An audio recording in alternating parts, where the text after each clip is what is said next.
guru, 203 guru, dan sekitar 100 lebih staf. Tapi yang hadir di sini hanya guru untuk mengikuti arahan atau pencerahan dari Prof. Terima kasih untuk kehadirannya. Kami sangat bersyukur, dan kelebihan dari Prof, ketika saya bilang, Prof mau bayar berapa? Untuk guru nggak usah bayar. Waduh, luar biasa. Terima kasih. Terima kasih untuk ini kesediaannya. Ya, moga-moga pasti apa yang disampaikan Prof sangat berguna untuk kami semua. Baik, itu saja. Terima kasih, dan mari kita mengikuti seminar ini dengan baik. Ya, terima kasih Pak Ladis. Sebelum kita mengikuti pembicaraan dari Prof, kami akan membagikan dulu sedikit CV dari Prof Ferdinand. Sebentar. Prof Agusti T. Ferdinand, lahirnya di Luresik, Timur Tengah Utama, 23 April 1955. Sekarang bertempat tinggal di Semarang, dengan pendidikan dari Ekonomi Perusahaan Undip tahun 1977, kemudian Doktorandes Ekonomi Perusahaan dari Undip tahun 1979, mengikuti MBA Marketing di Shiga University Graduate School of Economics Japan, kemudian Doctor of Business Administration Graduate College of Management di Southern Cross University Australia tahun 1999. Pekerjaan beliau saat ini adalah Guru Besar Ilmu Marketing FEB Undip, kemudian Ketua Program Doktor Ilmu Ekonomi FEB Undip tahun 2012 sampai 2016, masih menjabat sebagai Ketua Laboratorium Ilmu Pemasaran FEB Undip 2012 sampai sekarang, menjadi President of IMARC, Indonesian Academy of Marketing Science, masih juga dijabat sampai sekarang, kemudian Ketua Smart School for Research and Publication, Sekolah Publikasi Jurnalistik Bereputasi Ilmu Manajemen dari tahun 2020 hingga sekarang. Demikian, silahkan Prof, waktu dan tempat saya berikan. Terima kasih. Oke, baik, terima kasih. Good morning everyone, nice to meet you this day, and I hope I will be having a good chance to share something to all of you. Ya, oke, baik kawan-kawan semuanya, saya rasa baik ya. Selamat pagi semuanya. Senang kita bisa berjumpa pagi hari ini, dan seperti yang diminta, saya ingin berbagi sesuatu dengan Bapak dan Ibu, kawan-kawan semuanya mengenai marketing. Siapa tahu itu lalu bisa menjadi bagian dari hidup Bapak dan Ibu semuanya, baik sebagai guru ataupun sebagai tenaga kependidikan, pengelola sekolah, dan sebagainya di dalam pelayanannya sehari-hari di sekolah Saint John ini ya. Oke, saya ingin hari ini berbagi sedikit gagasan mengenai apa yang kita sebut school marketing. Apakah sekolah perlu marketing? Oh ya, tentu saja ya. Karena seperti kata para pakar, marketing tentu saja itu ada di mana saja. Dalam setiap bidang profesi, bidang pelayanan, bahkan bidang pemenuhan hidup manusia, di situ pasti ada kegiatan marketing. Nah, bagaimana itu bisa kita jalankan di sekolah? Tentu saya akan share bukan sebagai konsultan, tetapi sebagai dosen. Karena pekerjaan saya sehari-hari saat ini adalah dosen, maka yang akan saya share adalah bagaimana ilmu marketing itu dan bagaimana ia dapat diterapkan di dalam kegiatan-kegiatan institusi persekolahan kita. Oleh karena itu, kawan-kawan semuanya, hal yang paling pertama selalu saya tanyakan kepada setiap siapapun yang belajar marketing. Pertanyaannya adalah, apa yang dicari oleh konsumen? Lalu yang kedua, nanti pertanyaannya adalah siapa konsumen kita? Jadi kalau pertanyaan kita mengenai apa yang dicari oleh konsumen, sangat banyak ya. Ini saya bisa sedikit share ya, eksperimen hidup saya sebagai dosen. Dimanapun saya bertanya pada siapapun yang melakukan kegiatan marketing dan belajar marketing, saya bertanya, apa yang dicari oleh konsumen? Dan hampir pasti jawaban semua orang adalah yang dicari oleh konsumen adalah kepuasan. Tapi pertanyaan kita, benarkah yang dicari oleh konsumen adalah kepuasan? Nah, kita kan tidak pernah menawarkan kepuasan kepada orang kan? Tetapi di benak orang-orang yang belajar dan berpraktek atau melakukan kegiatan marketing dikatakan yang dicari oleh konsumen adalah kepuasan. Saya mengatakan tidak. Kepuasan itu hanya sebuah konsekuensi karena we are not offering something that you call as satisfaction. Kita tidak menawarkan kepuasan sungguh. Perusahaan ya tidak menawarkan kepuasan ya. Kalau kita mengatakan yang kita tawarkan kepuasan, wah itu menyulitkan. Bagaimana kita mendefinisikan kepuasan? Bagaimana kita menyatakan kepuasan? Nah, oleh karena itu selalu ada pertanyaan para mahasiswa dan whoever yang belajar marketing. Lah kalau bukan kepuasan, lalu apa yang dicari oleh konsumen? Itu. Lalu sebelum menjelaskan yang pertanyaan penting ini, pertanyaan saya yang kemudian sangat penting adalah kalau kita di institusi pendidikan, siapa konsumen kita? Halo Bapak Ibu Guru, bila ini ada pertanyaan, this is a simple question, right? Who should be or who is? Atau siapa sesungguhnya konsumen kita? Ya. Oke, banyak yang tulis di sini ya. Oke. Baik. Nah, saya cerita bahwa students. Oke, saya sering bertanya kalau kuliah marketing pada mahasiswa di kampus-kampus. Di Undip, di Universitas Semarang, di Universitas Surabaya, di Universitas Udayana, selalu pertanyaan saya, siapa konsumen kita? Dan jawabnya adalah konsumen kita adalah mahasiswa. Itu di kampus tadi saya kan. Oh ya Prof, konsumen kita mahasiswa. Oh ya. Berarti, nah ini lebih lucu lagi ya. Kalau saya tanya ke mahasiswa yang sedang kuliah di kelas. Halo mas-mas, mbak-mbak ya. Siapa konsumen kampus, siapa konsumen perguruan tinggi? Mahasiswa serta-merta menjawab, oh ya Prof ya, konsumen kampus ya jelas mahasiswa dong. Oh ya. Berarti tadi waktu Pak Agusti masuk kelas, kalian bilang, wah penjualnya udah datang.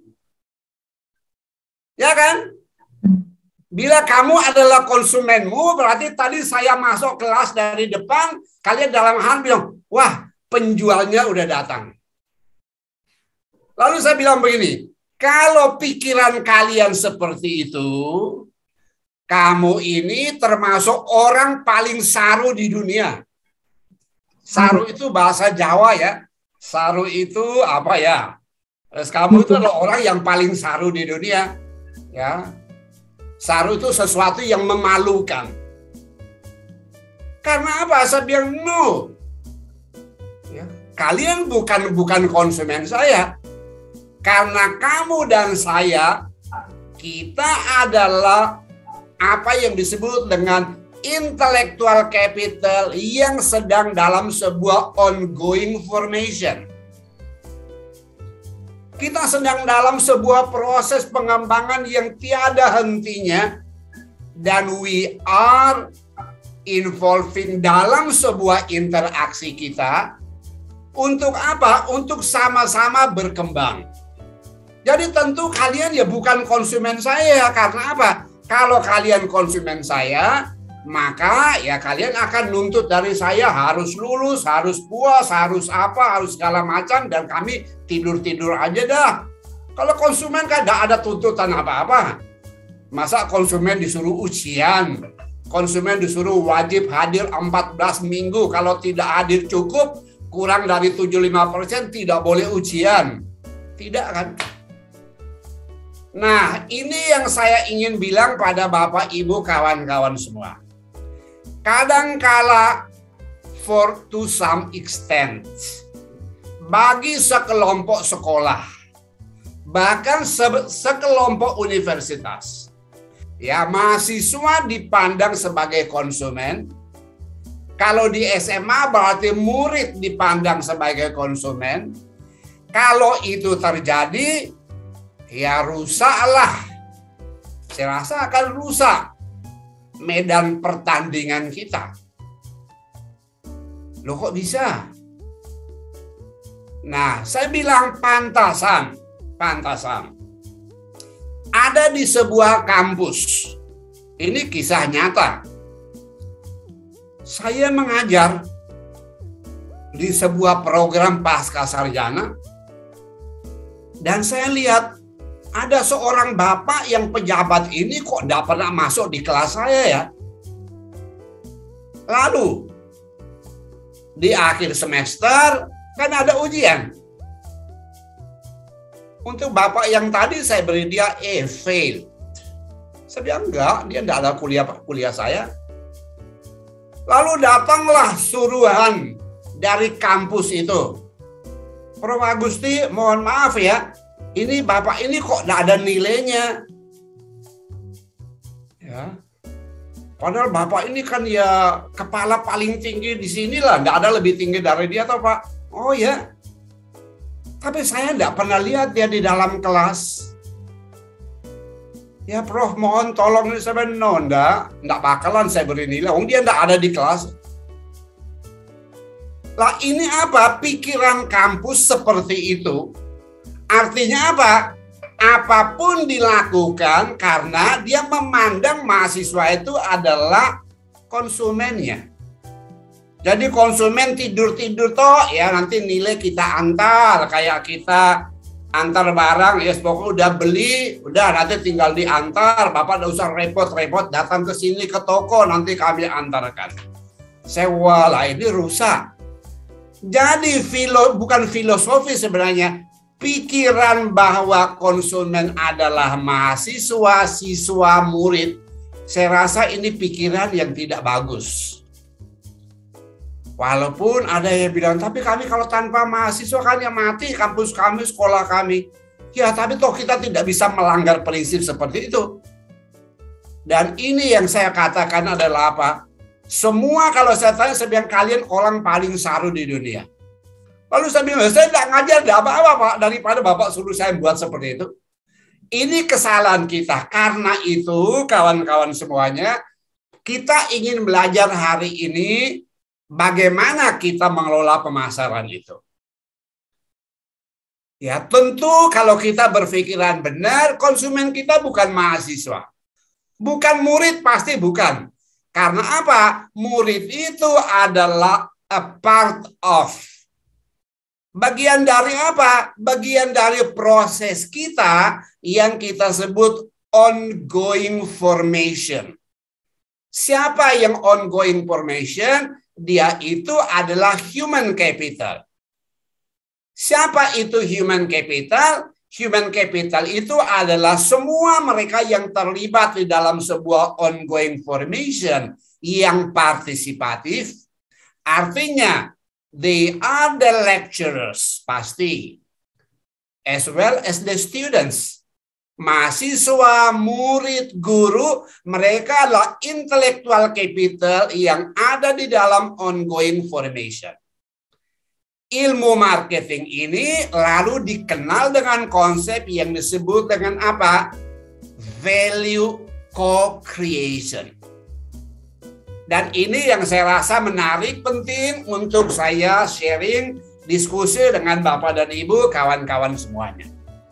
Baik, ada PowerPoint ingin saya share sebagai bahan diskusi kita.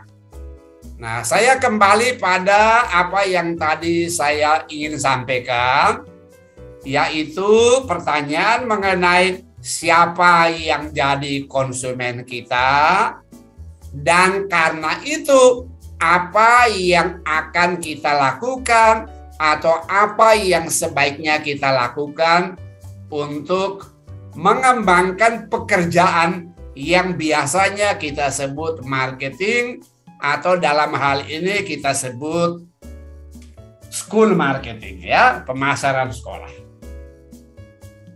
Baik, tadi saya katakan pertanyaan dasar, apa yang dicari oleh konsumen? Jawabnya adalah pasti bukan kepuasan. Ya, itu harus ada sesuatu yang kita garap. Dan apa yang dibilang oleh marketing teori? Teori marketing akan mengatakan bahwa bukan kepuasan yang dicari, tetapi apakah kita bisa menawarkan sesuatu? Apa itu sesuatu? Yang nggak tahu. Apakah kita bisa menawarkan sesuatu yang membuat dia merasa inilah sesuatu yang paling cocok itu? Karena itu pertanyaannya, so what actually you mean by sesuatu? Sesuatu itu lalu apa? Nah, dalam teori marketing dikatakan sesuatu itu adalah apa yang disebut value. Value, dan value itu menggambarkan apa? Ya, itulah sesuatu yang disebut something yang spesifik we are offering to our customers as well as our consumers. Jadi ada sesuatu. Sesuatu itu apa? Disebut value. Sesuatu yang khas mungkin, unik mungkin, dan lain sebagainya. Karena itu, kalau sesuatu itu yang dicari oleh konsumen, dan sesuatu itu mungkin kita sebut sebuah value yang unik, maka ilmu marketing mengatakan, oh ya, kalau gitu sesungguhnya di hadapan kita, setiap kali kita pergi ke pasar, setiap kali kita mau milih sebuah sekolah untuk anak kita masuk, di hadapan kita pasti ada pertanyaan mengenai apa value yang ditawarkan oleh sekolah itu. Apa kekhasan, apa uniqueness yang ditawarkan oleh sekolah itu. Yang mungkin itu cocok, itu congruence dengan apa yang saya cari. Kalau itu tujuannya, lalu muncullah dikotomi berpikir seperti ini.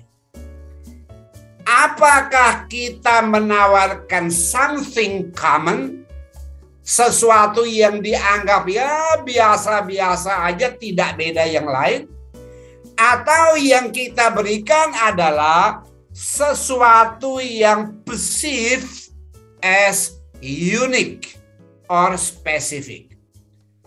Jadi tiap kali kita pergi ke pasar, pasti kita akan lihat kita mendapatkan sesuatu yang unik, sesuatu yang spesifik. Misalnya saya beli HP.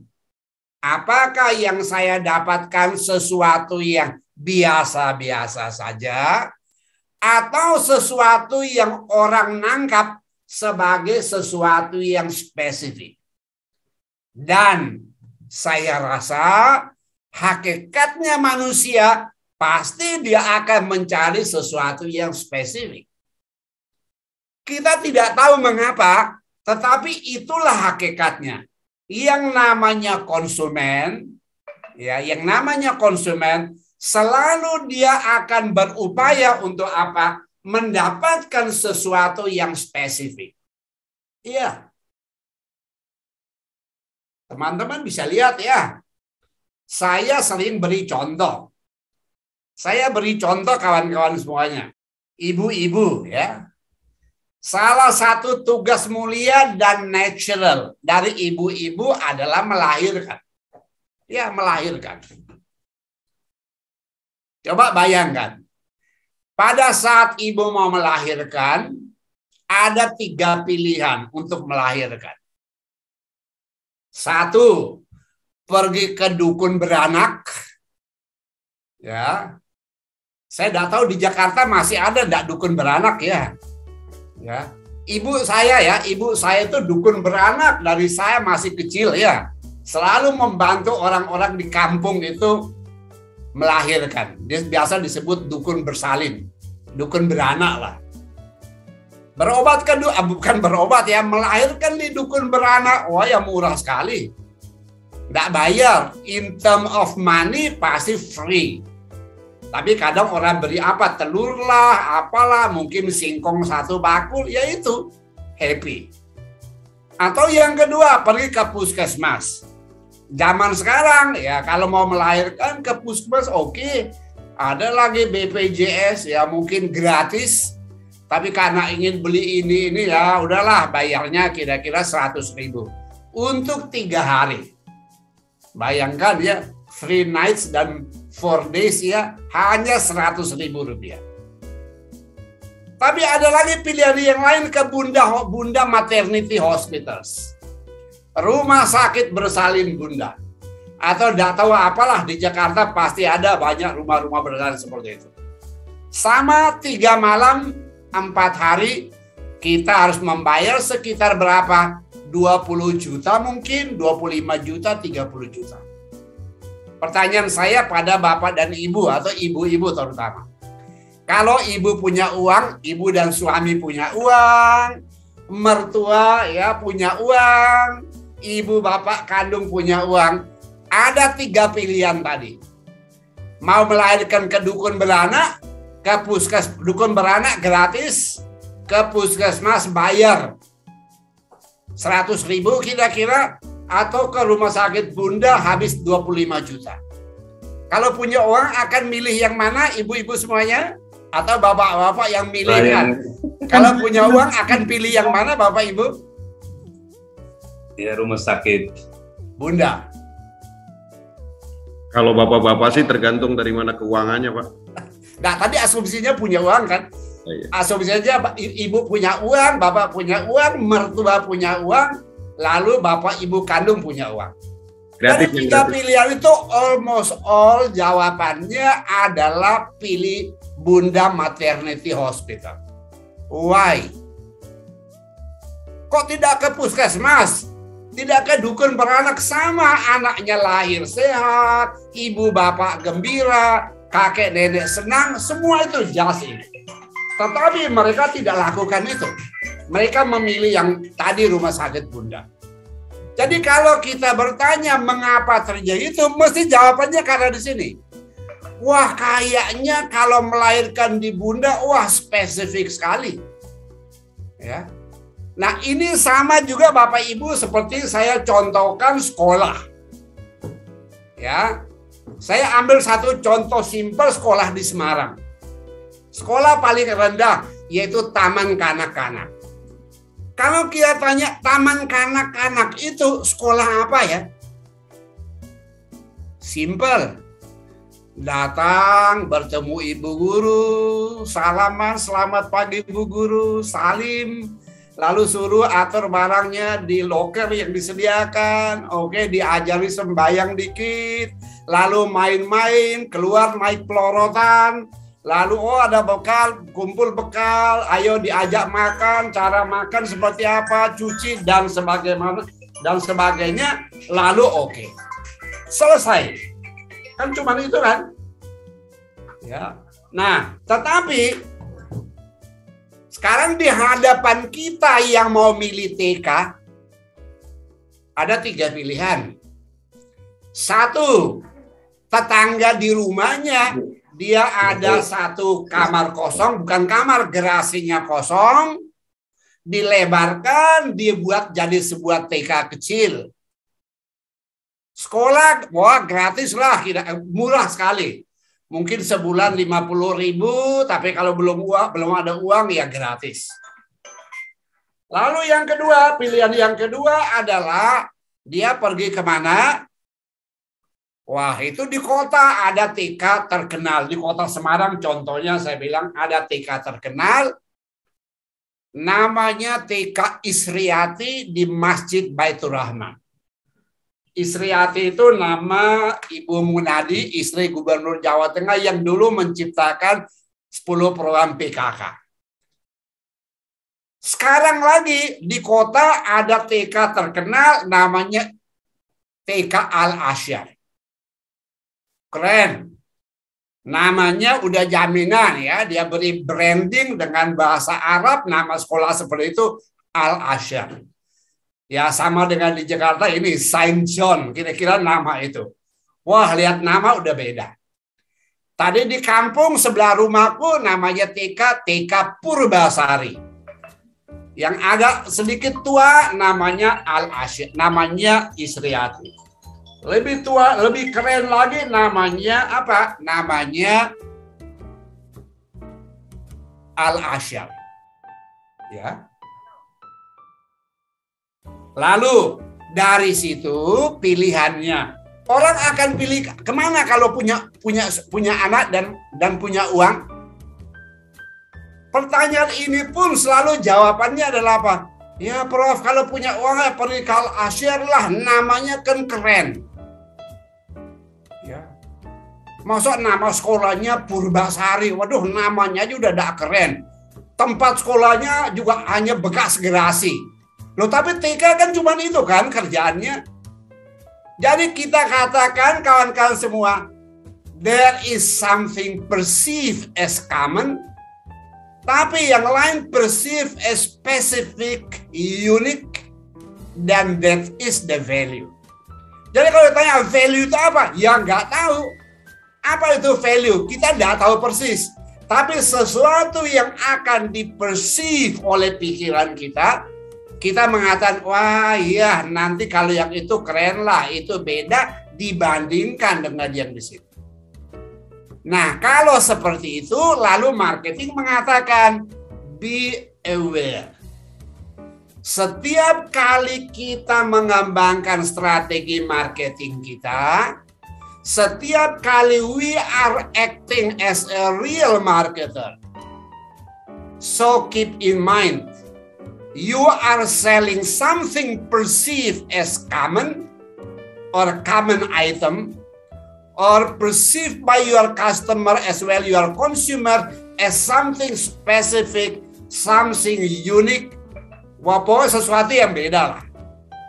Dan logika kita, nalar marketingnya akan mengatakan, iya tentu saja kita harus striving for getting this one.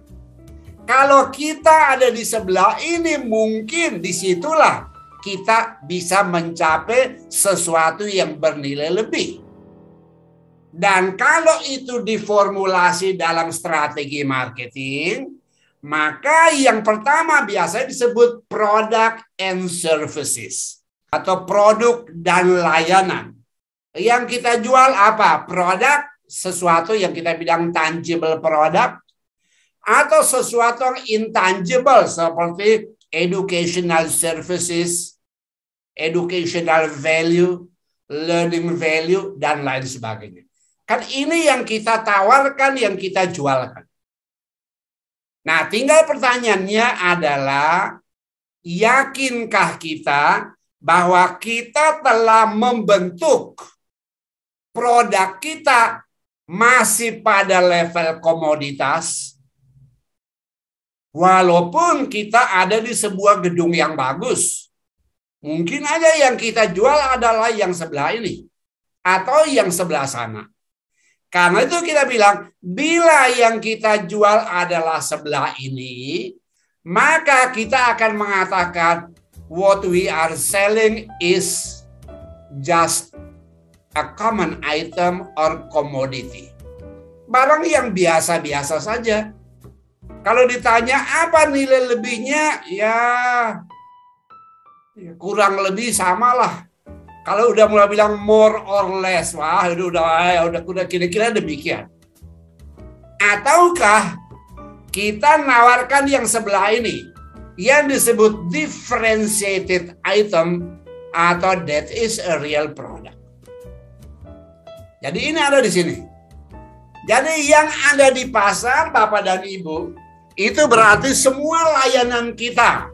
Sekolah kita, layanan yang kita berikan, pola interaksi kita dengan konsumen dan anggota dalam ongoing formation kita, bisa diperceive orang sebagai sesuatu yang common item, sesuatu yang commodity, atau sesuatu yang sungguh produk atau differentiated items. Nah, ini pilihan, maka disebut dikotomi. Jadi mungkin kita akan bekerja di sini, atau mungkin sekolah kita orang lihat seperti ini. Loh kok bisa? Boleh aja sesuatu yang tadi menjadi differentiated item, ya, year by year, dia tanpa sadar change it to yang seperti ini. Bisa jadi kan? Tadinya dipandang, wah ini produk banget, ini spesifik.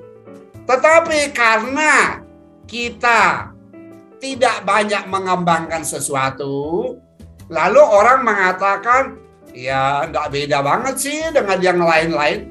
Maka dia bilang, jangan-jangan ini udah masuk pada sebuah kelas yang disebut commodity type dari product and services. Jadi ini Bapak dan Ibu sekalian, tentu saya akan mengatakan kalau kita ingin lebih mudah mendapatkan return dalam bentuk banyak murid, banyak siswa, pertumbuhan bagus, mungkin kita perlu bekerja di sebelah yang kanan. Dan ini akan menjawab pertanyaan tadi, yaitu apa yang dicari oleh konsumen? Jawabannya adalah yang dicari oleh konsumen itu adalah product attractiveness. Product attractiveness, daya tarik produk. Jadi sekali lagi Bapak Ibu kawan-kawan semuanya, apa yang dicari oleh konsumen? Yang dicari oleh konsumen adalah product attractiveness.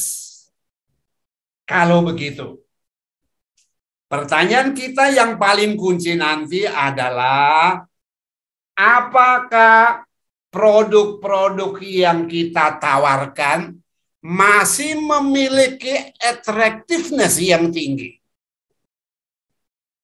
Nah, ini harus kita evaluate. Jangan-jangan daya tarik kita sudah berubah dari sesuatu yang perceived as differentiated item, perceived as product, udah berubah menjadi commodity. Gampangnya adalah apa? Produk berarti sesuatu yang orang selalu melihat itu spesifik, unik, wah kayaknya bedalah, lain daripada yang lain. Atau bila kita tidak membuat apa-apa dan itu seperti apa adanya, jangan-jangan dia akan turn to be commodity type of our offerings. Jangan-jangan offerings kita udah menjadi tipe komoditas. Jadi, tugas marketing yang paling utama adalah membentuk ini. Product attractiveness. Bagaimana daya tarik terus dibentuk, bagaimana daya tarik ini terus kita perbaharui, dan itulah kita katakan mungkin to some extent we need a kind of school marketing program. kayaknya perlu sebuah pemasaran sekolah. Ada orang yang berpikir, bagaimana daya tarik sekolah kita, masih kuatkah? Sudah eroditkah? Jangan-jangan sudah tereliminasi sehingga dia udah cenderung ke sini. Nah, disinilah tugas kita, baik sebagai pengelola sekolah, atau kita sebagai guru, atau kita sebagai tenaga kependidikan atau tendik, semua berurusan dengan bagaimana menawarkan ini. Nah, yang lainnya, oke, itu penting, tetapi tidak akan saya bahas panjang lebar, karena itu sebuah konsekuensi aja. Ya, yang lain ini adalah konsekuensi daripada ini. Bila kita memilih mengembangkan produk, maka marketing kita pasti menjadi sesuatu yang disebut differentiated marketing. Dan karena itu, orang akan melihat which price, what type of price we are offering to our customers. And they may say that, oh yeah, that is a premium price yang coming together with a perceived quality yang mereka merasa bahwa oh ya ini harga tinggi karena ada mutu yang memang khas dan lain sebagainya. Dan yang paling bawah adalah bagaimana kita mengelola konsumen kita, consumer care, atau kita bilang konsumen adalah raja. Ya, itu not true for this one, right? Kita pergi beli ubi kayu di pasar, emangnya orang tahu. Wah, ini yang beli ubi kayu Pak Ladis. Pak Ladis ulang tahunnya tanggal berapa? Dia ada urusan lah. Ya, padahal kita tahu. Coba kita tanya, tanggal berapa ulang tahun Pak Soeharto? Presiden udah lama aja kita masih ingat. Nama pun kita ingat. Tapi coba kita lihat Pak Bayu ke pasar. Bapak ini sering datang belanja ya. Tapi namanya siapa ya? Ya, not care ya. Dia enggak ada urusan. Kenapa? Kita ada hubungan tapi mereka sebut unidentified relationship. Tapi kalau kita katakan jual di sini, nah ini dikatakan intimized relationship. Hubungan yang dekat, hubungan yang akrab dengan siapa? Dengan pelanggan kita. Pelanggan kita siapa? Ya orang tua murid. Ya kan? Pelanggan kita jelas bukan murid lah ya. Pelanggan kita adalah orang tua murid. Perusahaan-perusahaan, organisasi yang nanti menggunakan lulusan kita. Ya. Tapi yang paling dekat adalah our consumer adalah orang tua daripada calon-calon murid kita. Jadi dia bisa students atau potential students, berarti orang tua, potensial orang tua. Nah, teori marketing mengatakan if you choose this one as your focus of your marketing strategy or your product and services type you are offering to your market, so you are in a differentiated item, so this is your way to success. Jadi kalau kita mau sukses, nampaknya ini yang kita pilih. Karena itu, hubungan dekat kita dan customer menjadi penting dan ini yang harus kita bangun. Dalam rangka ini, teori yang sangat menarik yang saya pandang, baik juga saya share pada Bapak dan Ibu, adalah apa yang saya sampaikan kemarin. Yaitu sebuah teori yang orang sebut dengan service dominant logic. Jadi berpikir dalam ilmu marketing selalu apa? Kita ada teori. Teorinya banyak sekali. Salah satu teori adalah service dominant logic. Apa isi teori ini? Service dominant logic mengatakan begini. Ya, ini ilmu paling tua sebenarnya, dia katakan begini. Ya. Dahulu kala itu artinya 50 tahun yang lalu. 50 tahun yang lalu waktu Philip Kotler menulis bukunya marketing. Dia tulis begini. Ibu-ibu pergi ke toko. Untuk apa? Membeli bedak. Apa yang dibelinya? Bapak-bapak ke toko membeli parfum. Apa yang dibelinya? Bukan kecantikan. Bukan penampilan. Ya, bapak-bapak cari parfum untuk apa gitu kan? Ya, biar penampilannya keren. Ya. Nah, apa yang dibeli? Dia kalau beli bedak bukan beli bubuk-bubuk itu, bubuk-bubuk wangi, bukan. Dia beli minyak wangi, dia bukan beli tetes-tetes yang wangi itu, bukan. Tapi apa yang dijual oleh perusahaan itu adalah apa? Kecantikan. Keren. Itu yang dia jual. Nah, itu yang teorinya mengatakan kita membeli produk bukan any physical attributes of the offerings, but the value behind the offerings yang kita dapatkan. Value apa yang mereka tawarkan pada kita. Dan itu adalah esensi dari teori ini. Nah, tetapi teori akan jalan dalam bentuk tools. Toolsnya seperti apa? Nah, kawan-kawan semuanya. Saya copy ini biar kawan-kawan nanti agak paham sedikit. Oh ya, ada teori namanya Service Domain Logic. Teori ini terkenal sekali dalam ilmu marketing, dibuat oleh orang namanya Farquhar and Lass. Ya, nanti kita bisa baca ini.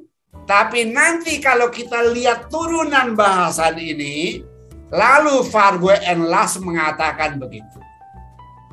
Apa yang sebenarnya kita buat dan kita tawarkan ke pasar kita. On top of ini semua, dia katakan, walaupun kita membuat sesuatu yang namanya value in exchange.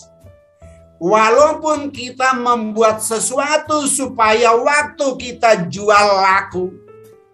Tetapi yang lebih penting itu adalah value in use. Yang harus kita ciptakan dan bagaimana itu diciptakan melalui sebuah proses yang disebut value co-creation. Nilai yang kita ciptakan bersama. Karena itu, Farquhar and Lass bilang begini, bahasa nasihat paling bagus. Nah, sebelah kiri. Kalau kawan-kawan belajar ilmu marketing dahulu, selalu diomongkan yang sebelah kanan namanya marketing mix. Ya. Di kampus-kampus, di kursus-kursus, biasa diajarkan ini. Product, price, promotion, and place atau channel of distribution. Mereka mengatakan if you are discussing about the marketing, actually this is the marketing activities. Tetapi Service Domain Logic mengatakan ya itu tidak salah. Tetapi yang lebih penting lagi adalah bukan produk, tetapi value behind your offering. Itulah yang disebut services yang harus kita co-create. Co-create bersama siapa? Bersama your consumer and your potential consumers. Jadi ini artinya kawan-kawan semua, salah satu backbone dari organisasi persekolahan kita tentu saja pada siapa? Pada orang tua murid maupun calon orang tua murid atau orang tua murid yang potensial. Bukan murid-murid kita. Karena apa? Murid kita dia bagian dari proses belajar. Nah, karena itu ini teori bagus sekali adalah apa? Kalau kita ngomong produk sekolahan berarti co-creating services. Co-creating value seperti apa yang day by day kita buat dan kemudian kita tawarkan kepada kalayak pasar yang lebih luas.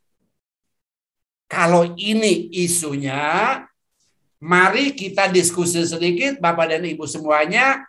Ini apa yang ingin saya sebut dengan konsep school marketing. Kalau begitu, apa ya yang baiknya kita lakukan? Ya, dalam sekolah kita, dalam institusi pendidikan kita, kalau kita sebut value apa yang mau kita perbaharui dari hari ke hari. Nah, saya melihat kawan-kawan semua udah punya formulasi yang bagus. Kawan-kawan punya ini, saya bilang apa? Scientia, virtus, dan satu lagi vita. Ya. Nah, pertanyaan lebih lanjut, ini keren pasti ya, ini keren. Karena ini tentu core value yang mau kita buat. Tapi in terms of product, you will be offering or service, you will be offering to your consumers and the member of your ongoing formation intellectual capital. Ini harus diwujudkan dalam apa? Nah, ini yang dalam ilmu marketing lalu dikatakan that is the value. Value apa yang mau kita tawarkan? Nah, inilah yang nanti menjadi pekerjaan kita, Bapak dan Ibu semuanya. Baik itu pengelola sekolah, baik itu yang namanya guru, baik itu namanya tenaga kependidikan atau staf atau tata usaha. Ya, di perguruan tinggi selalu disebut tendik. Tendik itu tenaga kependidikan, yaitu staf tata usaha selain dosen guru, ya. Ya. Sama. Ya. Kami biasa sebut tendik ya, tenaga kependidikan. Nah, mereka value apa yang mau kita buat oleh semua komponen ini. Dan menurut teori ini adalah apa? Success depends on the degree of value co-creation we are initiating day by day to all of our school system. Dan itu menarik sebenarnya teori ini. Sukses tergantung pada apa? Bagaimana kita bekerja bersama konsumen kita dalam sebuah kohesitas yang baik supaya value dapat diciptakan. Value apa yang mau kita tawarkan dalam sekolah kita? Karena dunia itu dynamic. Apalagi pasar itu dynamic. Even we have a core value. But when we are discussing about our product and services, to some extent, we have to make any adjustments, any dynamic changes. Kan kira-kira begitu. Masih ada perubahan-perubahan apa? Karena apa? Itulah yang nanti diminta oleh pasar. Sehingga karena itu Bapak dan Ibu, kawan-kawan semuanya, timbul pikiran saya kemarin, apa value yang mau kita ciptakan bersama? Lah bersama ini pun tadi pertanyaan, bersama siapa? Apakah kita sudah melibatkan orang tua murid, melibatkan para strategic stakeholders kita, para potensial ya parents yang mungkin akan mengirim anaknya ke sekolah kita, kita libatkan mereka di dalam proses memformulasi kemana kita akan menuju. Apakah ini yang mau kita tawarkan? An academic or learning value? Apakah itu yang menjadi utama bagi kita? Nah, kalau itu lalu ya enggak beda dong di SMA negeri. Enggak beda dong dengan di SMA atau SD Impres. Ya, mereka nawarkan ini. Even ini adalah keputusan kita. Nah, pertanyaan lebih lanjut adalah apakah ini memberikan sesuatu yang spesifik bagi kita? Kalau kita mengatakan nampaknya these values turns to be commodity, ya tentu kita berarti harus apa? Ya semacam recycling value ini, ya recycling bahasa jeleknya, bahasa bagusnya adalah reformulating or reconfiguring. Mungkin kita harus memikirkan reconfiguring lagi value ini dengan konkretnya apa nanti. Yang kedua, pertanyaan lebih lanjut. Apakah yang kita nawarkan sebagai sebuah kekhasan kita adalah a social life value for students, for they are who stay in our ongoing formation process, ataukah a lifelong learning value? Tidak tahu, ini pasti banyak yang harus kita pikirkan. Ataukah religious life value? Mengapa? Wah, karena kita ada pakai nama Saint John, Catholic. Apakah ini yang mau kita tanamkan? Tentu bukan Katoliknya yang mau ditanamkan, tapi religiusitasnya yang mau kita tanamkan. Jadi whoever bolehlah, agama apapun boleh masuk. Ya. Atau apa yang biasa disebut internalization experiential value. Yang mau ditawarkan adalah kesempatan orang mengalami bagaimana dia bersosialisasi, dia melakukan internalisasi hidupnya dengan lingkungan di mana dia berada, ataukah yang disebut dengan learning enjoyment value, atau apa lagi? Jadi Bapak dan Ibu, kawan-kawan semuanya, saya rasa kalau kita melakukan sebuah school marketing, ya pada level atau pada tingkat yang paling bawah, saya rasa yang harus kita pikirkan adalah ini. Mana ya yang mau kita fokus? Atau kita ada sesuatu yang ini? Karena itu yang nanti akan memberikan kekhasan bagi sekolah kita. Tapi jangan lupa, kata kuncinya ada pada kata ini. Ya. Bahwa kita melakukan itu dengan sebuah proses yang disebut value co-creation. Value co-creation artinya apa? Melibatkan stakeholder strategi kita, particularly orang tua murid dan potential parents yang bakalan bisa mungkin mengirimkan anaknya ke sekolah kita. Dan itu artinya apa? Social networking for enhancing our marketing capabilities. Saya rasa ini social networking kita dengan mereka, karena ini adalah kunci. Nah, ini semua yang harus kita pikirkan di tataran sekolah, institusi, di kalangan guru. Ya, karena apa? Lah, guru yang tahu kan value ini sudah kita berikan apa belum?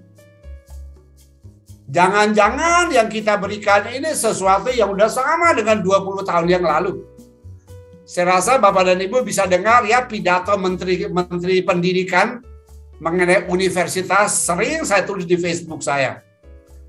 Masa dosen itu mengajar apa yang diajarkan sama dengan 20 tahun lalu yang diajarkan? Dunia udah berubah jauh. Mengapa kita masih seperti itu? Ya. Nah, tentu mungkin itu juga berlaku untuk guru. Ya. Tapi bagi pengelola sekolah tentu bukan itu, tapi ini kan value apa yang mau kita jadikan produk kita. Even produk itu nanti kita namakan academic or learning value. Tapi kita butuh sebuah roh yang akan kita berikan untuk mewarnai kekhasan. Atau dalam bahasa itu disebut specificity of our offerings. Nah, bagaimana itu dibuat? Ya, itu open-ended ya, artinya terlalu luas. Nah, karena itu mari kita lihat bagaimana kita memformulasi value co-creation. Mungkin perlu kita sekarang ngajak orang tua murid and potensial tentu membangun apa? Guyup-guyup sosial kependidikan. Kelompok apa dengan orang tua murid, dengan kawan-kawannya.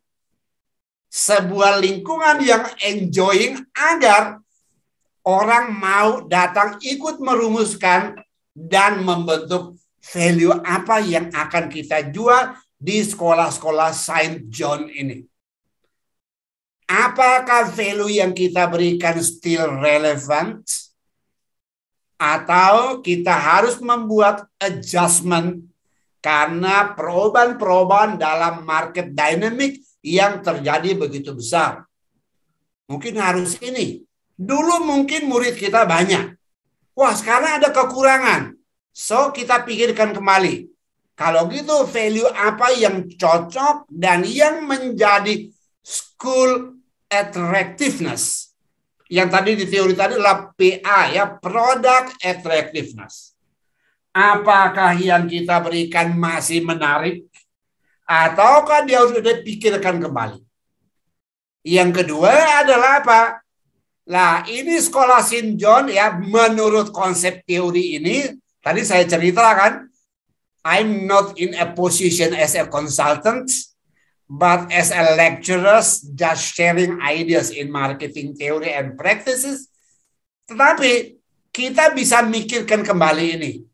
Mungkin kita bisa kembangkan dalam praktek kita, ya, bagaimana bersama konsumen kita meresonansikan value yang kita jual. Jadi dalam bahasa teori marketing, success depends on how the value you are creating.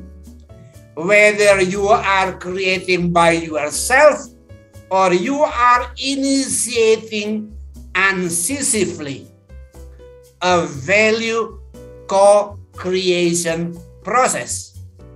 Nah, apakah kita terus lakukan itu pertama? Tapi nomor dua yang tidak kalah penting, apakah kita meresonansikan nilai yang kita jualin? Jadi dalam bahasa teori service dominant logic, we are not doing any promotion. But what actually we do or we did is we are resonating or co-resonating value we are offering, value we did and we offered to our society. Itu cerita teoretikalnya. Dan yang satu adalah apa? Nah, ini penting. Apakah konsumen kita tumbuhkan?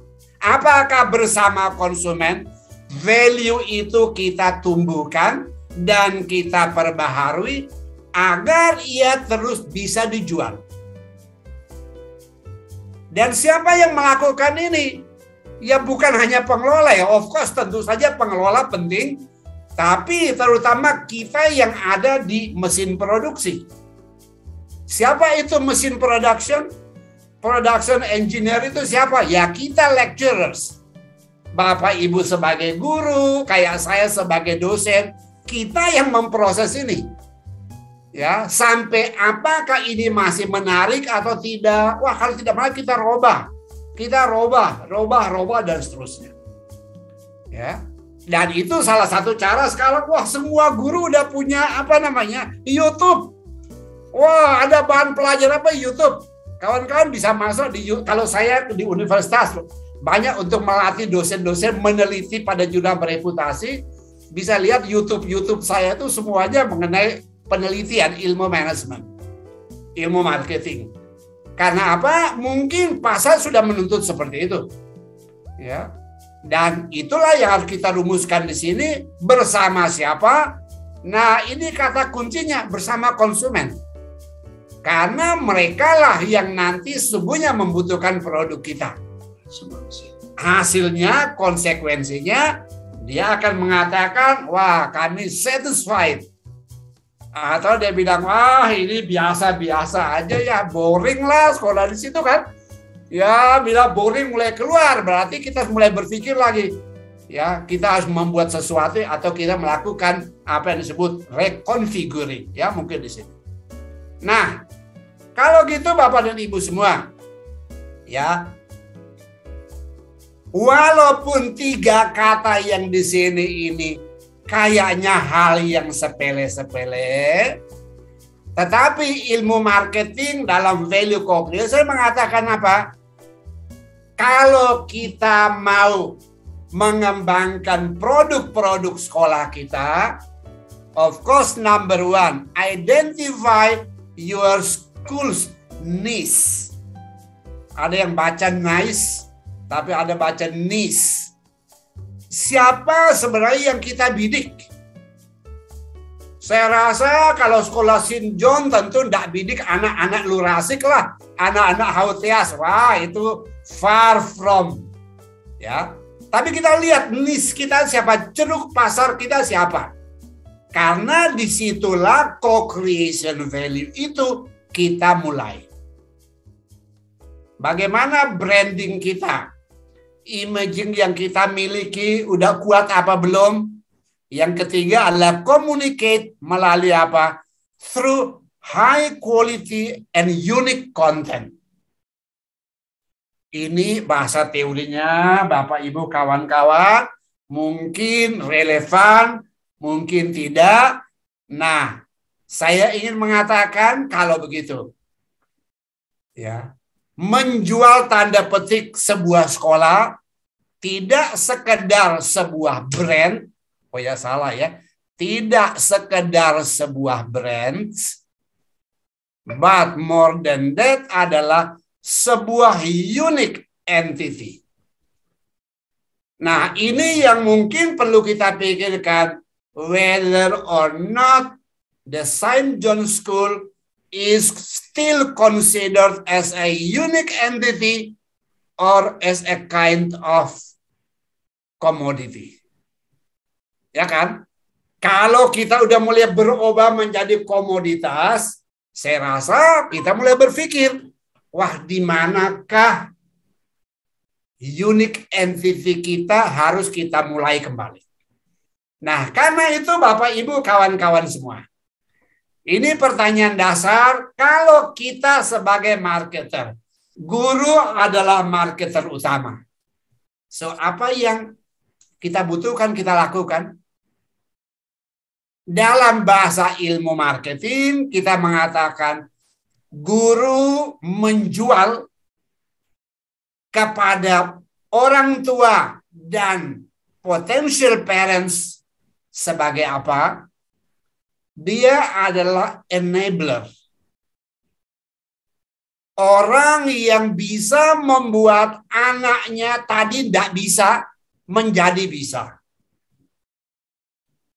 Ini dalam bahasa filosofi pendidikan dikatakan we are moving from low order thinking skills process, low order thinking skills learning toward HOTS, high order thinking skills learning. Dan itu yang laku dijual. Karena apa? Just memorizing something easily be catch through the social media or online. Banyak sekali bahan-bahan online. Tapi side by side dengan anak orang yang dipercayakan pada kita. Ya, dan peran kita sebagai enabler ini adalah salah satu jualan yang penting. Ya kan? Wah, luar biasa sekolah di sana itu. Anakku itu tadi tidak bisa sama sekali. Wah, tidak tahu dia apakan Pak Guru itu sampai itu bahasa itu yang akan terus menerus. Tapi kalau hafalan itu yang namanya lots kan. Hafalan ya, tidak usah sekolah lah. Ambil aja buku, dihafal, malam tidak usah tidur, hafal pasti bisa. Tetapi hafalan bukan enabling kan. Itu memaksa orang untuk ingat dan seterusnya. Oke, the second one adalah apa? Guru adalah value co-creator and bukan spoon feeder. Nah, ini penting karena apa? Banyak guru berperan jadi spoon feeder. Anak tidak disuruh mikir, tapi Pak ini jawabannya apa? Oh itu ini. Jadi aliasnya apa? Dia buka mulut. Spoon feeder itu sebentar. Spoon feeder itu bahasa Indonesianya adalah ini loh. Hop, begitu kan? Ini masalah hop. Saya bilang, loh, I'm not a spoon feeder for you, right? I'm assisting you day by day supaya apa? You bisa.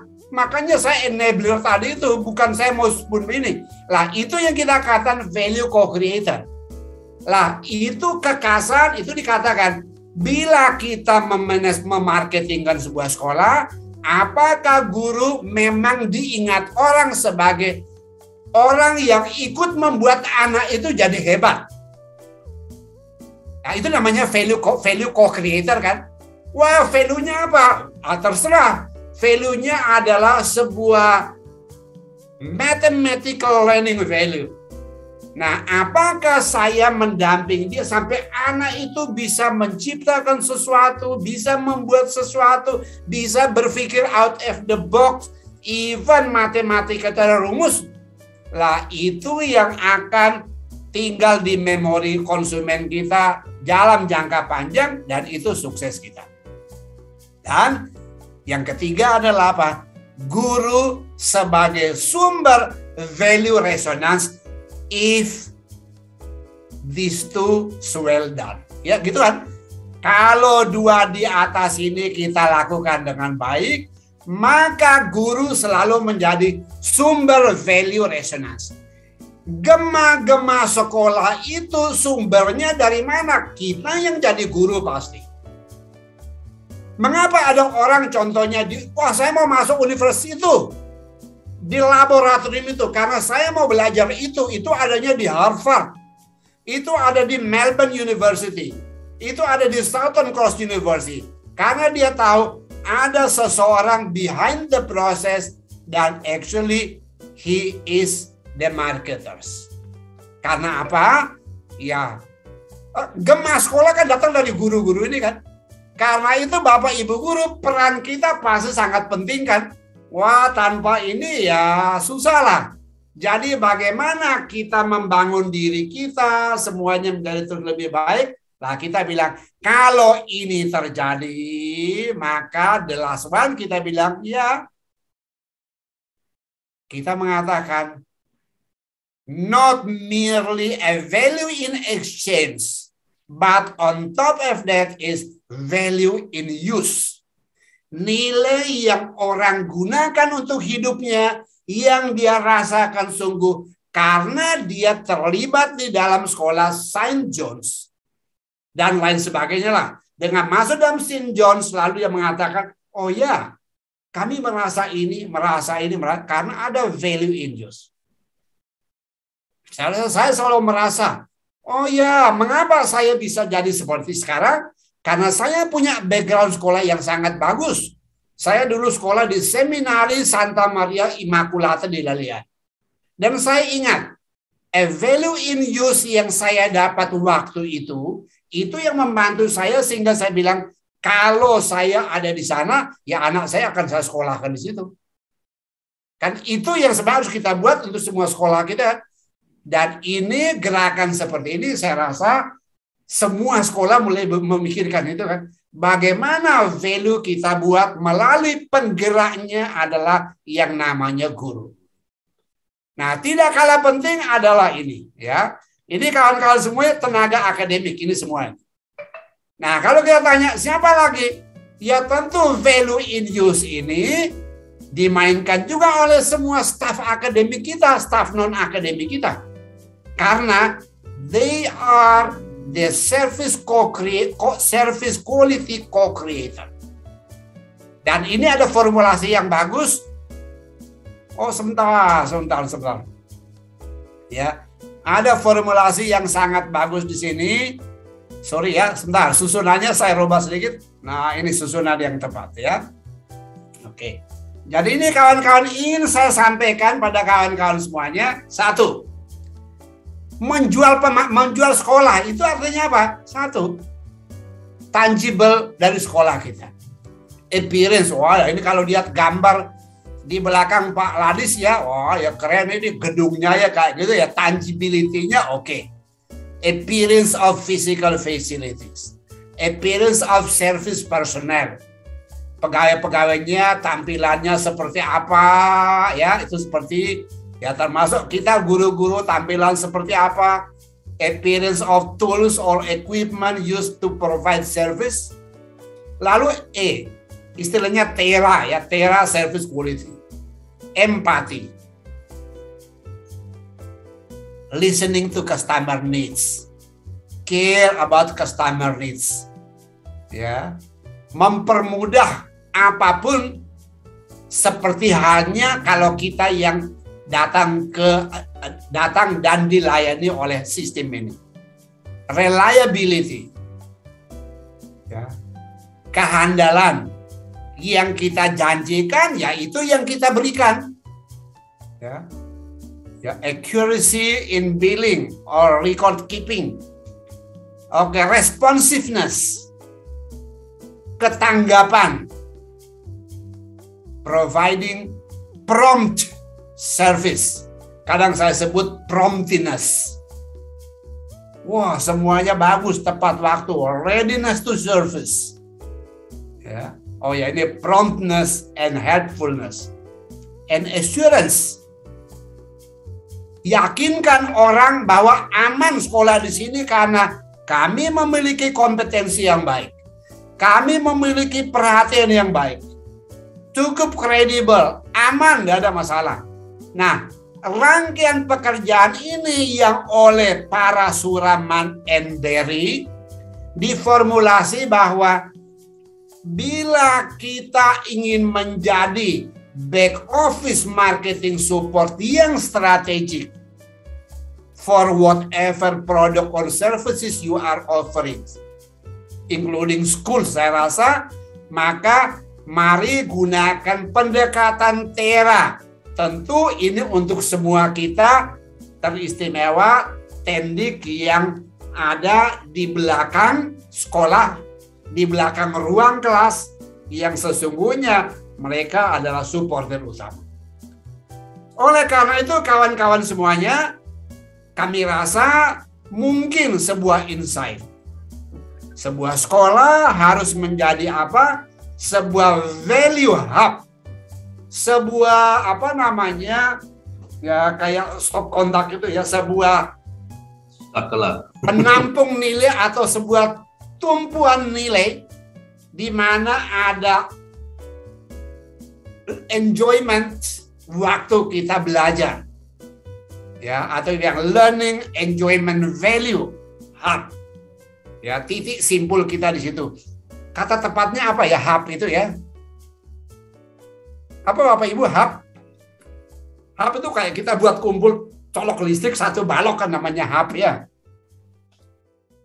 Ya, satu titik tempat titik di mana berkumpulnya nilai-nilai kegembiraan orang belajar, dan that is the value, dan itu yang kita formulasi. Jadi saya rasa Bapak dan Ibu, kawan-kawan semuanya, sedikit saya share how to market your schools. Of course, saya rasa kita masih harus memerinci lagi dengan tindakan-tindakan lebih konkret, ya, di balik whatever value kita akan tawarkan kepada khalayak pasar kita, yaitu orang tua dan potential parents-nya. Social networking dengan mereka nampaknya itu adalah kunci bagi sebuah value co-creation initiative ya. Saya rasa itu mungkin ya sedikit yang ingin saya sharekan Bapak dan Ibu semuanya. Mudah-mudahan sedikit menginspirasi Bapak dan Ibu, kawan-kawan semuanya untuk bisa kita lakukan pelayanan kita dengan baik. Baik, ya saya rasa begitu Bapak Ibu semuanya, itu yang bisa saya sampaikan. Oh ya, sorry ya, udah jam 9.54 ya. Nggak apa-apa, Prof. Belum, Prof. Nggak apa-apa, Prof. Sampai jam 10 ya. kok. Lebih mulai. Lewat, Prof. Oke, baik. Saya rasa begitu ya, Mbak Revi ya. Itu yang sudah saya coba sampaikan. Mudah-mudahan sedikit memberi inspirasi. Terima kasih. Ya, terima kasih, Prof. Mari kita berikan reaction dulu, teman-teman guru-guru. Give our reaction. Yes, thank you so much. Prof. Oke, thank you so much ya. Ini sangat berguna banget ya, Miss Reti ya. Iya, betul. Sangat menginspirasi dan memang sangat kita butuhkan. Benar. Nah, ada pertanyaan, mungkin tadi ada pertanyaan si Prof di chat. Ya, kita mulai dengan baca chat ya. Apa yang mau bertanya juga boleh langsung ya, Miss Reti ya. Betul. Ini ada yang bertanya, Prof, dari Mr. Brian. Berarti value yang ditawarkan ada jangka waktunya ya, Prof? Bisa berubah ya? Baik. Saya jawab langsung ya. Ya, silakan, Prof. Baik. Saya rasa dalam marketing pasti begitu. Teori pun mengatakan bahwa apa? We are in a very dynamic market. So what do you mean by the dynamic market? Selalu akan ada perubahan-perubahan ya. Ada kadang-kadang ada changes itu yang unexpectedly. Tiba-tiba udah muncul. Nah kalau gitu bagaimana kita bisa sukses? Ya pertanyaannya adalah apa? Apakah value yang kita operasionalkan based on your core value bisa kita ubah? Ya tentu saja bisa kita ubah karena apa? Kita tidak merubah core value, tetapi operational value that we are offering as a product or our services ya should be adjusted, mungkin yearly dan lain sebagainya. Dalam marketing pasti begitu karena apa? Kita mengatakan sesuatu yang tahun ini ya positioned in a product position. It might be true that next year already changed to be a commodity, right? Kan sesuatu yang saat ini produk. Wah, keren banget ya. Nah, tahun depan, itu sih udah biasa-biasa. Nah, they who are success in providing any unique value, itu theoretically said as begitu, they are in the good pathway to gain success. Kan begitu kan kira-kira. Nah, siapa yang bisa membuat value paling bagus ya? Pasti mereka karena pasar berubah. Nah terus sekolah gimana? Lah emang sekolah berubah kurikulum? No. Mungkin kurikulum tidak berubah. Tapi bagaimana kita berinteraksi dengan orang tua murid? Bagaimana value itu, value sekolahan kita harus kita resonating kan? Kita transplant the value pada mind-nya calon konsumen kita. Nah ini kan yang berubah terus kan caranya. Mungkin kurikulum tidak berubah. Apalagi kalau kurikulum itu selalu kita buat dalam proses yang namanya value co-creation. Kita ajak orang tua, coba lihat, wah macam ini cocok enggak dengan kebutuhan pasar. Wah ini cocok enggak perkembangan zaman.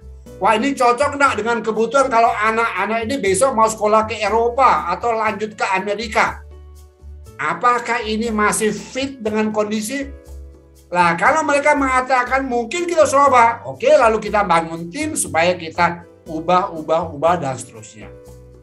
Ya, dan saya rasa itu mungkin salah satu yang menjadi kekhasan sekolah kan.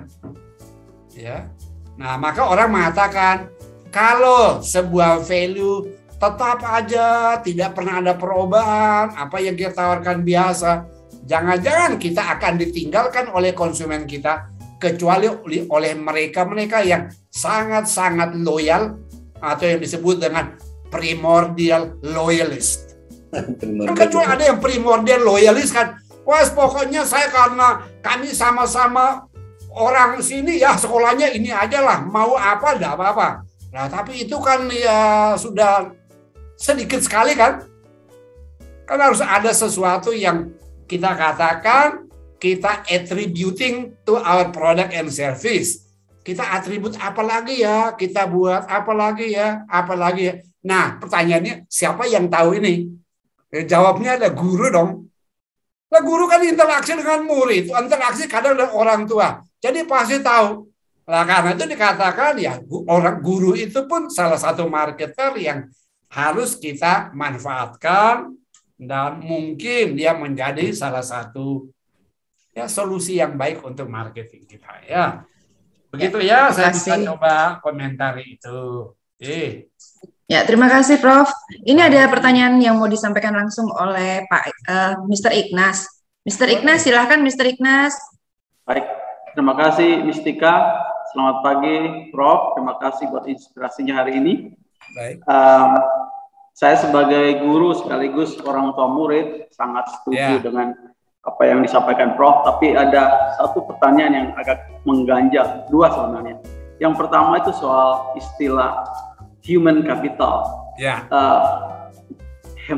Pemahaman saya, kalau kita memandang human as capital, itu cenderung melihat manusia sebagai kapital, sebagai artinya martabat manusia seutuhnya sebagai yang artinya begini. Maksud saya adalah ketika kita melihat manusia hanya sebagai kapital, ketika dia sakit, ketika dia sudah tidak bermanfaat, artinya nilainya sudah tidak ada.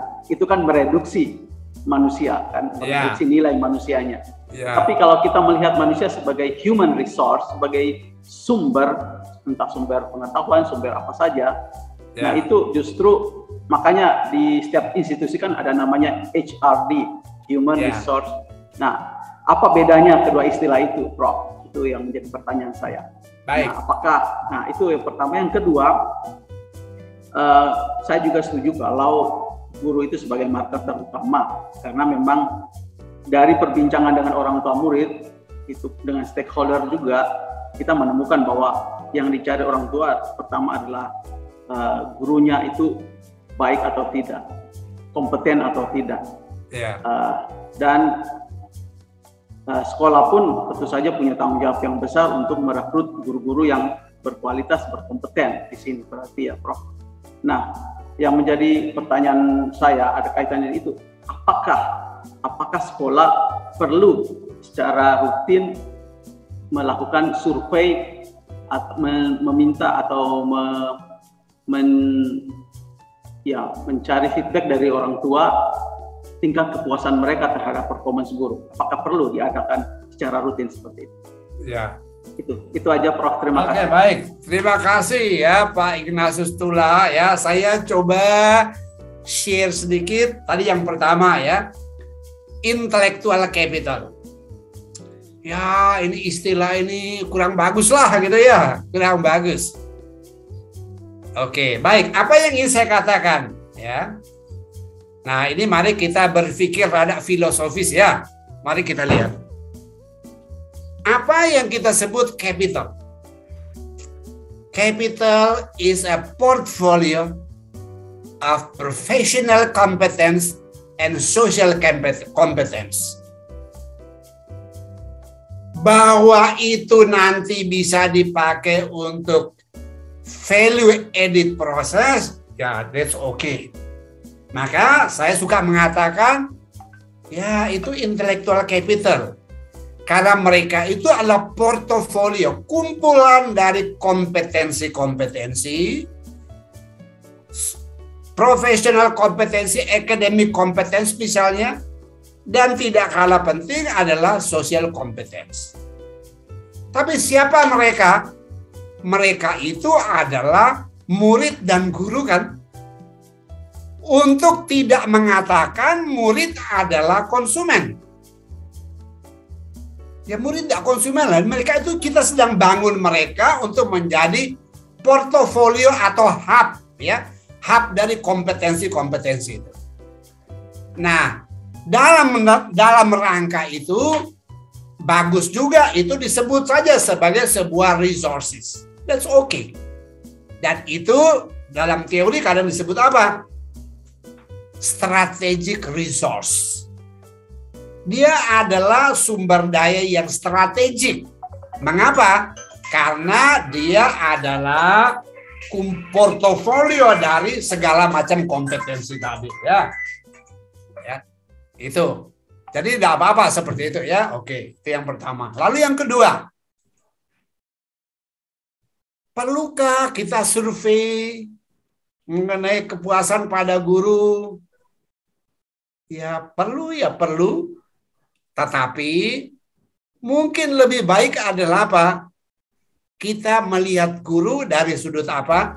Apa kompetensi-kompetensi yang dia kembangkan dan dia transferkan ke murid. Kan itu menurut saya kan lebih penting ya. Ya, lebih penting adalah apa? Kita lihat kompetensi-kompetensi apa yang dia kembangkan dan dia transfer itu pada murid. Karena sesungguhnya itu adalah bagian dari value yang diciptakan.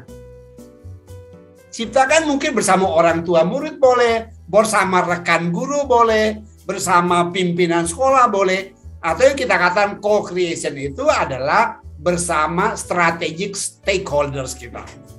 Ya. Nah, jadi oleh karena itu ya menurut saya survei ya baiklah itu kita survei. Ya, hanya apakah orang tua murid adalah orang yang tepat untuk menjawab apakah kita kompeten apa enggak gitu.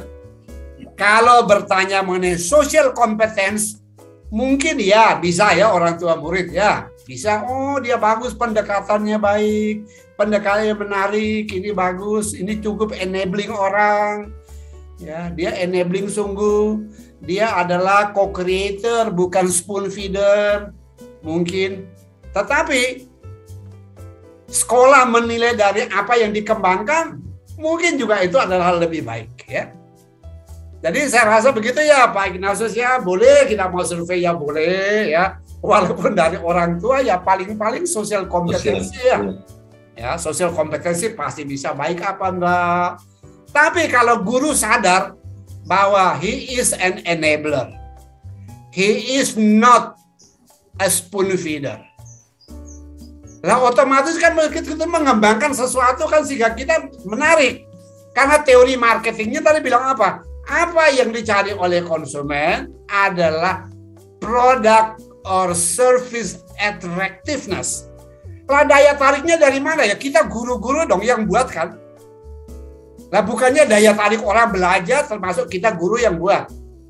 Lah kalau kita guru terus menjengkelkan, nah itu yang tadi penampilan appearance-nya tidak menyenangkan. Wow, udah ini. Tapi bahwa we are not treating our student as consumer seperti misalnya dia minta, wah ya sir saya mesti dapat A, ini mesti A lah gitu. Wah ya enggak lah, kamu bolosan kamu enggak lah, itu kamu B. Jangan kayak yang tadi saya alami di kampus yang terus sejak itu saya diberhentikan. Ya karena saya tidak beri nilai terus saya tidak disuruh jadi dosen lagi di situ. Saya bilang enggak apa-apa. Tapi you made a story, right? Sebenarnya kan kamu ciptakan sejarah kan, you berhentikan saya gara-gara saya tidak mau memberi nilai pada orang yang tidak pernah hadir di kelas. Ya tentu itu jangan karena apa lah, itu tugas kita lalu kita mengingkari sebagai enabling, udah kita ingkari. Sebagai value co-creator, ya kita juga ingkari. Lalu apa yang mau diresonating kan? Lebih bagus kita diresonatingkan bahwa itu guru yang disiplin tetapi enabling ketimbang kita bilang wah ini guru ini pokoknya tinggal kita minta ini. Nah, lebih celaka lagi ini di masyarakat umum ya. Ini kawan-kawan. Bulan lalu saya bertemu orang di Surabaya. Keluar kata-kata yang tidak bagus ya. Wah, Profesor Kai nganggu, pokoknya pakai pakaian religi, nanging, sek gelem duit. Wah, tapi suka duit banget gitu. Wah, ini berarti tukang kena sogok ini kan. Lah itu kan justru membuat reputasi semuanya hancur kan, reputasi diri hancur. Mungkin juga ya to some extent ya reputasi sekolahnya, tapi terutama dia. Lah kalau sudah begitu kan ya kurang bagus ya. Tapi ya bisa lah Pak ya. Kuncinya sebenarnya kita di guru-guru ini ya, value penciptaan nilai ya kita lah gitu. Nah makanya survei baik boleh dilakukan, tapi di atas itu peran kita saya rasa yang sungguh penting. Mari kita memperbaiki diri kita supaya kita menjadi good marketer ya, untuk ya semua orang di luar kita lah. Dan good marketer itu bukan artinya apa? Pak, mari anakmu masuk ke sekolahku ya. Lah itu kan namanya hard message ya. Itu hard banget lah gitu. Yang soft ya. Soft itu artinya apa? Karena kita baik, wah ini enabling banget ya Bapak ini. Nah, maka orang tua mengatakan apa? Oke, better anakku sekolah di sekolah Saint John lah. Karena apa? Punya guru-guru yang enabling sungguh. Bukan yang macam tadi yang saya ceritakan ya. Nah itu tugas yang saya rasa ya peran yang melekat pada kita semua ya. Oke. Begitu ya kawan-kawan semuanya. Silakan mungkin masih ada pertanyaan atau sudah selesai waktunya? Sebenarnya masih banyak pertanyaan, Prof. Tapi karena acara kami masih panjang, kami mohon maaf. Mungkin boleh nanti saya tanya pribadi nanti supaya bisa dibagikan ke teman-teman setelah itu. Iya. Tapi Miss Reti, iya kita mau foto dulu sebelum Prof pergi loh. Baik. Sebelum kita akhiri ya, Bapak Ibu guru semuanya, saya mohon izin. Bisakah nanti saya kirimkan sebuah kuesioner pendek ya, nanti lewat Mbak Reti ya, lewat Google Form. Bisa Bapak Ibu tolong isi bagaimana kita melakukan sesuatu untuk sekolah kita. Saya akan buat dalam sebuah format, nanti hasilnya, saya ini kan peneliti, pekerjaan dosen utamaku peneliti. Saya membuat sebuah model mengenai school marketing di sekolah Bapak Ibu semuanya.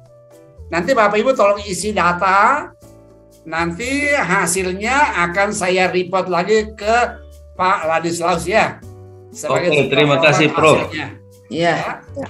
Nah, maka itu nanti tolong kawan-kawan bisa isi, nanti saya kirimkan ke Ibu Reti ya. Ya, makasih Prof. Oke, baik, terima kasih. Baik, mari kita foto bersama. Foto bersama.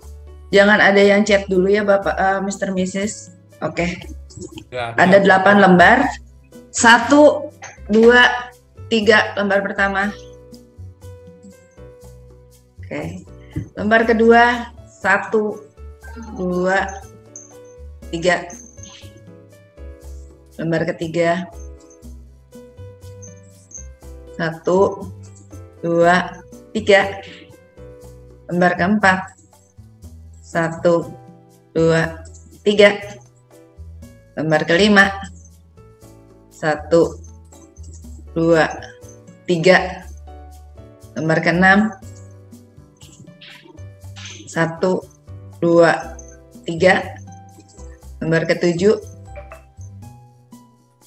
1, 2, 3. Lembar ke-8 yang terakhir 8 kering 2, 3. Terima kasih. Terima kasih Prof. Terima kasih. Terima kasih Prof. Terima kasih Prof. Terima kasih. Baik, saya pamit ya. Saya terima kasih. Iya, terima kasih Prof. Terima kasih semuanya. Ya. Terima kasih banyak Terima kasih Prof. Ya.